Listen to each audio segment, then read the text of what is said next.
Biarkan netizen yang nilai sendiri bahwa hukum di Indonesia ini tidak adil. Jangan ada. Keluarga jangan ada lagi. Keluarga jangan ada lagi. Biarkan saja. Biarkan saja. Jalan kita ini tidak adil. Hukum tidak adil. Tidak adil hukum. Jangan. Tidak usah mengamu. Biarkan netizen yang nilai. Hukum tidak adil. Biarkan Allah yang balas. Allah yang balas di akhirat.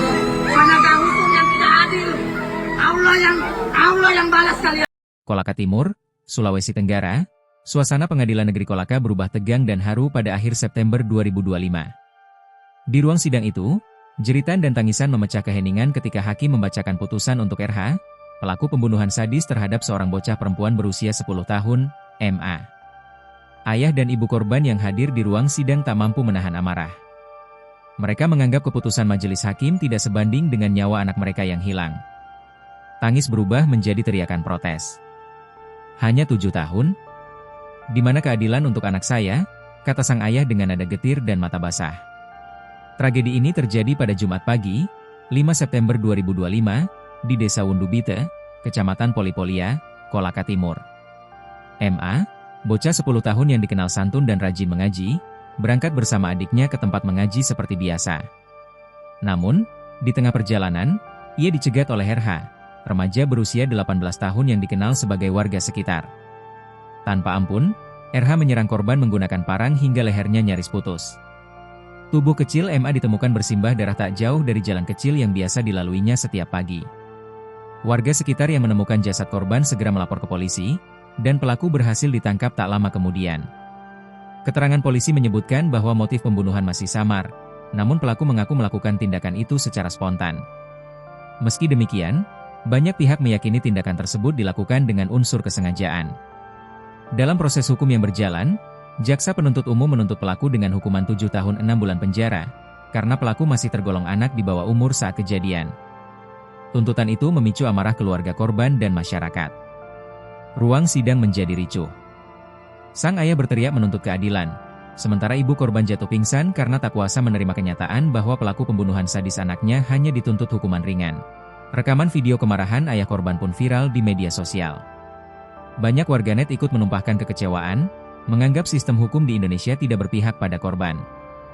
Potong lehernya anakku, hampir putus. Biarpun kau kemana, saya cari kau.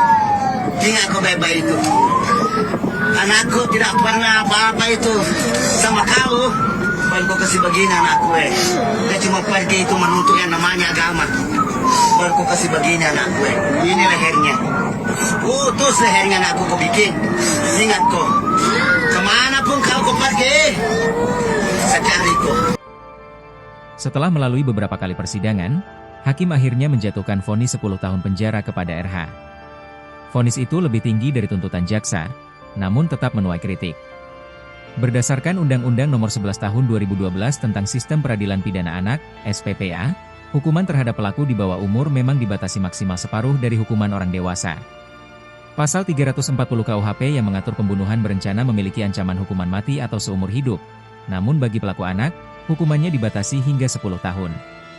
Secara hukum, keputusan hakim sudah sesuai aturan. Tetapi bagi masyarakat dan keluarga korban, keadilan terasa belum hadir sepenuhnya.